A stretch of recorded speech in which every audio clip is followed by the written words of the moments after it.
Shalom, shalom, peuple de Dieu et vaillants soldats de l'armée céleste dans le territoire terrestre qu'est la terre où nous vivons. Bonjour à tous encore. Bonjour. Nous voici parvenus au dernier dimanche du mois de juillet, qui dans 5 jours exactement va tirer sa révérence, entraînant la clôture du 7e mois de cette année 2020. Année riche en détresse, en malheur, en obstacles et en difficultés diverses. Nous ne pouvons toutes les citer car tellement nombreuses.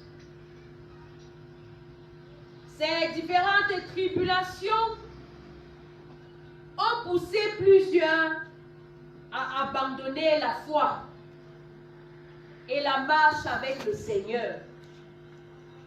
Ils n'ont pas supporté.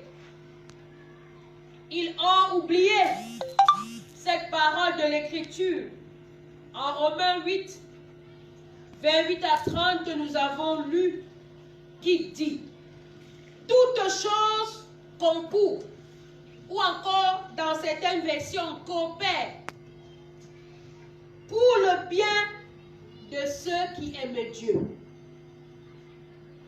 Toutes choses vont dans le sens de la coopération pour le bien de ceux qui aiment Dieu. Et surtout, ceux qui sont appelés selon son dessein ou encore selon ses projets. Bien-aimés, selon le plan de Dieu, le plan divin, la tribulation, la douleur et les malheurs sont des écoles pour les appelés de Dieu. Je reprends. La tribulation, la douleur et les malheurs sont des écoles pour les appelés de Dieu. Parce que nous disons en français simple que ce qui ne nous tue pas nous rend plus forts. Ça veut dire qu'en tant que chrétiens, ce qui nous maltraite, nous malaxe, nous renverse, c'est ce qui doit augmenter notre foi.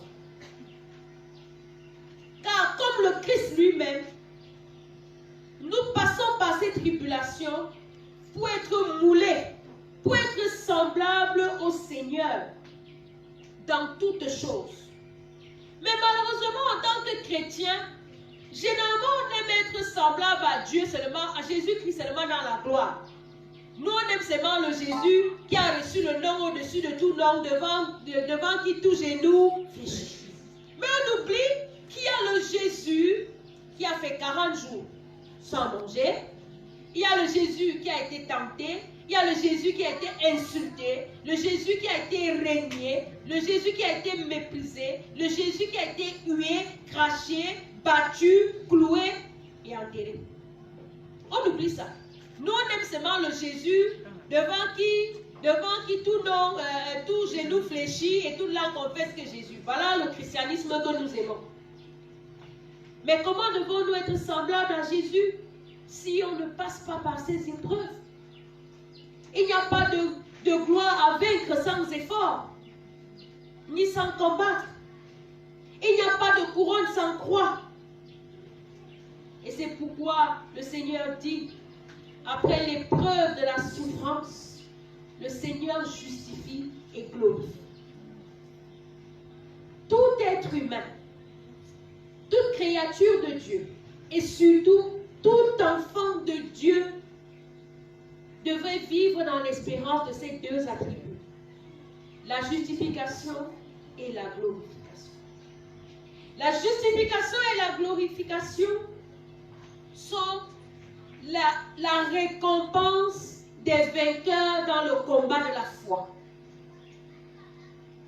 Et sachons-le, bien-aimé, ce ne sont pas des choses qui s'obtiennent dans le sommeil ou dans une vie paisible, mais bel et bien au travers du feu. Car comme l'or pour être pur et appréciable, passe par le feu. De même, il n'y a pas un enfant de Dieu dont la foi ne doit pas être éprouvée, dont la foi ne doit pas être tamisée, épurée. Car c'est dans ces circonstances qu'on découvre et qu'on découvre si on marche dans la fidélité, si on marche dans la justice et si on a la droiture de cœur. Parce que plusieurs m'ont dit, je suis chrétien. C'est bien. Est-ce qu'il y a même un problème à ça? Mais démontre donc que tu es chrétien face à l'épreuve. Et j'ai l'habitude de dire que c'est devant l'obstacle que l'homme se découvre. On ne se couche pas, on dort, on dit je suis chrétien, on mange, on boit, on dit je suis chrétien, on mange, on dort. Il n'y a pas de problème, on dit je suis chrétien. Mais lorsqu'on dit je suis chrétien, c'est lorsqu'on a vaincu les épreuves. C'est lorsqu'on a trépassé, on a dépassé tout ce que nous avons vécu depuis janvier 2019 et qu'on continue à dire Jésus est Dieu, Dieu est Dieu. Sans fuir, sans courir. Frères et sœurs, sans vouloir vous garder dans une somnolence spirituelle, ou mieux soit un sédatif spirituel, parce que lorsque je dis certaines de ces choses, beaucoup se disent, mais le monde va mal, pasteur. Ouvrez les yeux. Comment vous pouvez nous dire ces choses alors qu'on voit tout ce qui se passe auprès de nous, où l'homme est devenu une monnaie d'échange, où la vie n'a plus de valeur, et vous nous dites justification et glorification après l'épreuve. Ça va arriver quand? Mais moi je vous dis, bien aimé, mes yeux sont ouverts, bien ouverts. Et c'est parce que mes yeux sont bien ouverts que je ne suis pas dans le pessimisme. Que je ne dis pas comme on a l'habitude de dire que tout est gâté. On ne peut plus rien faire. Et il y a cette expression un peu mesquine que nous utilisons, et parfois moi aussi, et vraiment elle n'est pas très bonne. Changeons notre façon de voir. Parce que nous disons, si on t'explique le Cameroun, tu comprends, c'est qu'on ne t'a pas expliqué. Le Cameroun, c'est quoi? C'est l'enfer. Ou bien c'est quelque chose d'incompréhensible. Et nous on dit ça comme quelque chose de simple, mais ça a une portée spirituelle. Ça veut dire qu'on est arrivé à ne plus être des gens. On n'existe même plus. Parce que ce qu'on ne peut pas expliquer n'existe pas. Et nous confessons ça de nos bouches. Moi, si on m'explique le Cameroun, je vais comprendre. Même si on ne m'explique pas, je connais mon pays. Je sais. Il n'est pas pire que tous les pays de la terre. Il a, comme tous ces pays, ses défauts, ses défaillances, et il a aussi ses gloires. Et si nous regardons à ces choses, nous nous limitons. Parce que tout ce que le monde vit aujourd'hui, toutes ces choses ont été prophétisées. Des siècles avant nous. Mais au milieu de ça, ce que Dieu attend de toi, mon frère, c'est ton attitude. C'est ton attitude. Car nous devions considérer 2020 non pas comme une année de malédiction, de quarantaine et autres, mais comme une année de purification et d'épurement. Vous savez, 7, dans le compte, nous sommes au 7e mois, n'est-ce pas? Et dans la numérologie juive, le 7e mois, c'est l'année de la purification, de l'accomplissement, de l'établissement. Le chiffre 7, c'est cette représentation. Donc, pendant que nous sommes dans ce mois 7e, disons-nous, le Seigneur est en train d'épurer et de purifier, afin de tirer parti du bon et du mauvais. Ne pas seulement regarder au mauvais, mais au-dessus de toutes ces tribulations, Dieu nous fait aussi des grâces. Et c'est ce que le Seigneur Jésus-Christ, dans son discours direct de clôture, des paraboles analogiques sur le royaume des cieux, exprime. Dans ces 3 dernières paraboles, pour clôturer ce grand chapitre 13, depuis le verset 1 des paraboles, il nous donne de comprendre que le royaume des cieux est précieux. Et que le royaume des cieux a de la valeur, au point où on peut tout abandonner pour lui. Mais parce que le royaume des cieux est précieux, ce n'est pas n'importe qui y entre. Ce n'est pas le marché Mokolo. ou le marché Mbopi, où tout le monde peut se balader comme il veut. Non. N'entre dans le royaume des cieux que ceux qui ont été justifiés et glorifiés par Dieu lui-même. Et Jésus dit au verset 52 que nous avons lu ceci. C'est pourquoi tout scribe instruit de ce qui regarde le royaume des cieux est semblable à un maître de maison qui tire son trésor des choses nouvelles et des choses anciennes. Jésus s'adresse ici à une catégorie de personnes. Il parle des scribes qui peuvent être définis pas selon, je veux mélanger les deux contextes, c'est-à-dire le contexte ancien et présent, comme toute personne qui est versée dans la parole de Dieu et qui applique son cœur à l'étudier, et enseigner les lois et les ordonnances de Dieu au peuple. Donc toute personne qui est versée dans la parole de Dieu, qui applique son cœur à l'étudier et à enseigner les lois et les ordonnances de Dieu au peuple, est un scribe. Même dans le monde contemporain aujourd'hui. Mais ce scribe-là doit avoir une particularité. C'est qu'il doit avoir la connaissance spirituelle. D'où la notion d'instruction. Il doit être instruit. Lorsque nous prenons le mot dans la traduction française Louis II, nous voyons instruction comme connaissance livrex au premier degré. Ou encore connaissance qu'on acquiert dans un domaine, n'est-ce pas? Mais ici, il faut rentrer dans le mot source, le mot grec, pour comprendre la signification du mot instruction. Instruction veut dire devenir disciple. Devenir disciple. Donc la bonne traduction à cet endroit, c'est tout scribe qui devient disciple. C'est-à-dire disciple de Jésus-Christ, bien évidemment.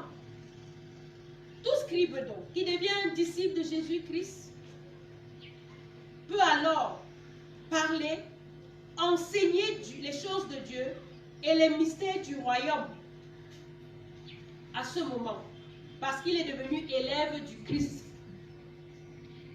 disciple du Christ. Mais aujourd'hui, tout le monde va enseigner les mystères de Dieu. Dès que j'ai la Bible, je veux enseigner. Mais est-ce qu'avoir la Bible, ça signifie être disciple du Christ? Être donc disciple de Christ, c'est celui qui fait, qui dit ce que le maître dit et ce que le maître fait. Le disciple, scribe du Seigneur, est celui qui a la direction divine. Il a l'éclaircissement divin. Pendant que tout le monde va mal, il dit comme Élisée à Géasi que non, l'armée des Philistins, là, ils ne sont pas nombreux parce que l'armée de l'Éternel, ouvre tes yeux, est plus nombreuse que l'armée des Philistins. Il a le discernement divin. Pendant que tout le monde dit que c'est ça qui est bien, Dieu, parce qu'il est disciple de Jésus-Christ, le Seigneur lui parle, le Saint-Esprit lui révèle ces choses et dit non, ça c'est pas bien. Et c'est pourquoi dans la société, frères et sœurs, soyez attentifs. Quand vous dites à quelqu'un que quelque chose n'est pas bien, et il vous dit que c'est bien, arrêtez de l'appeler frère en Christ. Parce que s'il était frère en Christ, vous deviez avoir la même communion d'esprit et de pensée, et le Saint-Esprit devait vous révéler ces choses ensemble. Il est disciple de quelqu'un d'autre. Oui, bien-aimé, être disciple de Christ ne veut pas dire faire tabula rasa de ses connaissances précédemment acquises. Parce qu'il y a des personnes qui ont dit que l'évangile c'est le pium du peuple. Que quand on écoute la parole de Dieu, on devient un peu manipulable, n'est-ce pas? On fait le lavage du cerveau. Non. C'est parce qu'on a appris le français qu'on peut lire la langue et lire la Bible. C'est parce qu'on a appris la langue qu'on peut décortiquer les expressions orales. Donc on ne fait pas tabula rasa de ses connaissances, mais sous l'inspiration du Saint-Esprit, le disciple de Christ combine les deux, connaissances préacquises et connaissances divines pour la gloire du royaume de Dieu. C'est alors qu'il quitte le statut de disciple à celui de maître. Parce qu'on ne reste pas éternellement disciple. Si vous avez un employé dans une manufacturation, dans une structure, qui est apprenti toute sa vie, vous allez le garder chez vous. Ça veut dire que soit il ne comprend pas ce qu'il apprend, soit il ne veut pas être autonome. Le disciple donc de Jésus apprend et après un moment donné, il devient maître. Parce que lui aussi, il va enseigner les choses aux autres. Et lorsque je commence à enseigner, ça veut dire que j'ai acquis le statut de maître. Le disciple donc de Jésus, comment je peux dire, c'est une étape en transition. Je suis disciple, élève au pied de la croix et je deviens maître auprès d'autres disciples. Et c'est ça la grande commission. Allez et faites de toutes les nations des disciples. Ce n'est pas des disciples qui font d'autres disciples, c'est des disciples des disciples deviennent maîtres et des maîtres font d'autres disciples et ainsi de suite. De même donc, comme bien aimé, les scribes qui enseignaient la loi de Moïse et s'étaient cramponnés à l'Ancien Testament, le disciple de Jésus-Christ qui devient maître puise sa connaissance tant dans l'Ancienne Alliance que dans la Nouvelle Alliance. Il ne dit pas, comme un père de l'Église, Marcion, qui avait demandé d'abroger lors de l'adoption des textes qui devaient faire la Bible, d'abroger et d'annuler complètement l'Ancien Testament. Parce qu'il avait dit que l'Ancien Testament, c'est le Dieu de la guerre, l'Éternel des armées. Alors que le Nouveau Testament, c'est le Dieu des armées. C'est-à-dire que le Dieu qui ne lutte plus, qui dit seulement que l'amour. Alors que le Dieu qui dit que tu, œil pour œil, dent pour dent. Mais c'était ne pas comprendre qui était le Seigneur, parce que Dieu est le Dieu de l'équilibre. Il est un Dieu qui dit amour, amour, et un jour il est un Dieu qui dit aussi justice, jugement. Les deux alliances vont donc de pair. Le message de la Bible dans son entièreté devient pour le disciple et pour le maître un trésor. Désormais, le maître est un bâtisseur de vie, un chercheur des âmes. Et parce qu'il est bon, il tire les bonnes choses de la parole de Dieu. La parole de Dieu devient pour lui source de vie et non objet de condamnation. Aujourd'hui, frères et sœurs, comme au temps de Jésus et des scribes, plusieurs contemporains écoutent l'évangile. Quand ils écoutent l'évangile vrai, celui qui prêche la repentance, la sanctification, la fin de l'idolâtrie, des cultes et des crânes, des arbres, des rivières et des eaux, l'évangile qui dit le sexe avant le mariage n'est pas bon, l'adultère c'est mauvais, ils disent que eux, ça c'est encore l'EC. Le genre de ceci est nouveau, hein? Comme si on avait créé une nouvelle Bible entre-temps. Mais pourtant, bien aimé, la parole de Dieu est immuable, c'est-à-dire qu'elle ne change pas. Il n'y a point d'ombre et de variation en elle. Mais ce sont nos cœurs qui sont changeants et ondoyants. Ce sont nos cœurs qui aiment écouter ce qui leur plaise. Et ils font le tri. Que ça c'est bon pour moi, ça arrange et mon corps et ma chair et mon esprit, on prend. Mais l'autre ici est trop dur, on met de côté.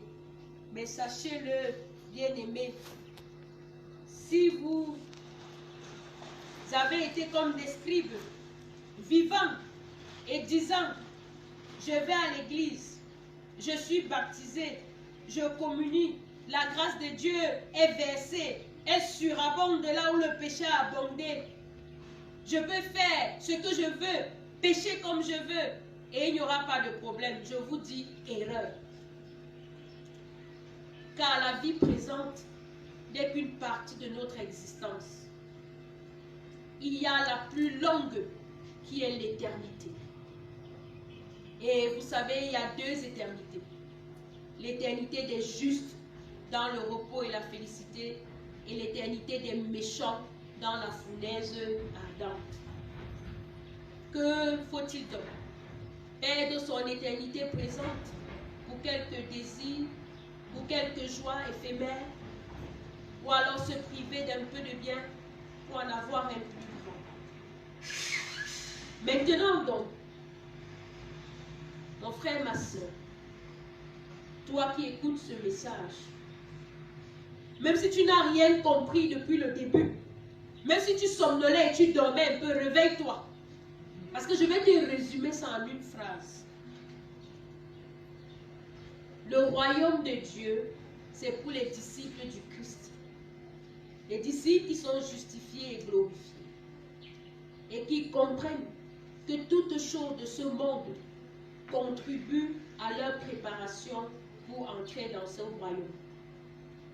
Et cette préparation passe par l'apprentissage et la mise en pratique du trésor qui est la parole de Dieu, le plus précieux de tous les trésors. Et maintenant la question que je m'en vais te poser. Et si tu ne l'es pas, qu'attends-tu pour l'être? Je vais laisser quelques secondes afin que chacun dans le silence de son cœur puisse lui-même répondre à cette question. Si tu es disciple de Christ, l'Esprit de Dieu rend témoignage à notre esprit que nous sommes enfants de Dieu. Tu seras en paix. Si tu n'es pas disciple de Christ, le Saint-Esprit aussi te dira. Et il est temps que tu prennes ton engagement.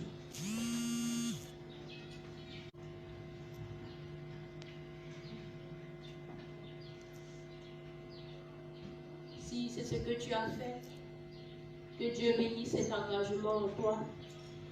Mais si tu continues à endurcir ton cœur, rappelle-toi que nul ne sait le jour, ni l'heure où le Maître viendra. Et qu'il bénisse en nous l'écoute de sa parole. Amen.